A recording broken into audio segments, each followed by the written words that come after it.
Le centre professionnel de kinésithérapie CP Kiné a ouvert solennellement la maison mère-enfant qui prend en charge les femmes enceintes et en postpartum ainsi que les enfants nécessitant la kinésithérapie respiratoire et les enfants atteints de troubles de développement moteur et les troubles de la communication.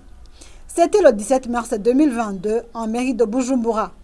Les cérémonies de cette journée ont été marquées par la coupure du ruban, signe d'ouverture solennelle du département mère-enfant. Cette activité a été suivie par la visite des locaux de la maison mère-enfant.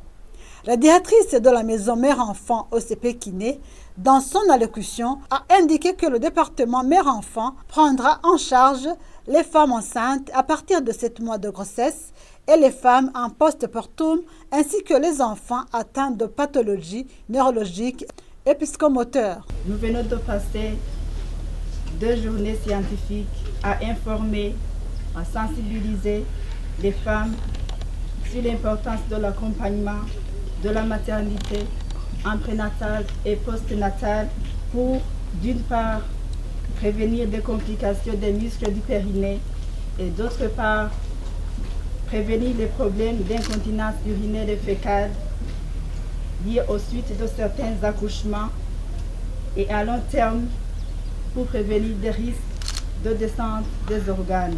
Grâce à notre orthophoniste, nous pouvons également aider et accompagner des enfants et des personnes avec des troubles du langage, de la voix et de la déglutition.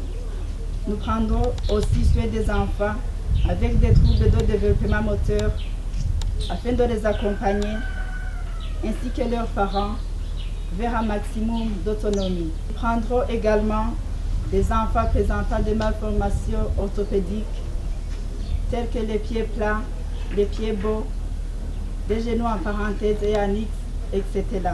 Le directeur du centre professionnel de kinésithérapie, dans son discours, a présenté le plan stratégique du projet mère-enfant. Il a sensibilisé les jeunes femmes en âge de procréation à venir au CP Kiné pour faire la rééducation périnéale et les exercices de prévention des problèmes liés à l'accouchement, entre autres l'incontinence urinaire, le mal de dos, le prolapsus et autres. Il a demandé les partenaires à soutenir le projet mère-enfant pour qu'au moins 3000 femmes et 3000 enfants puissent bénéficier des soins de kinésithérapie cette année. Le responsable des soins OCP Kiné, département mère-enfant, explique l'avantage de faire la kinésithérapie chez les femmes enceintes et en postpartum. La majorité des femmes enceintes viennent consulter à cause de la douleur.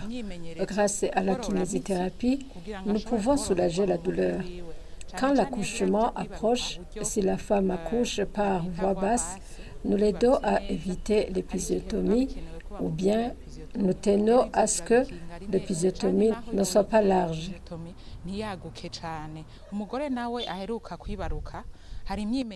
En ce qui concerne la femme en postpartum, celle qui a accouché par voie basse, nous l'aidons à faire des exercices de rééducation périnéale. Pour la femme qui a accouché par césarienne, il y a un muscle appelé droit de l'abdomen qui est touché. Et pour tonifier ce muscle, on doit aider la femme à faire des exercices de rééducation. Les femmes enceintes et en postpartum qui ont fait la kinésithérapie en 2020 sont au nombre de 160, tandis que celles qui ont fait la kinésithérapie pré- et post-natale en 2021 sont au nombre de 120. La maison mère-enfant du CP Kiné est située dans la zone Rohero, avenue Ututsi, numéro 31.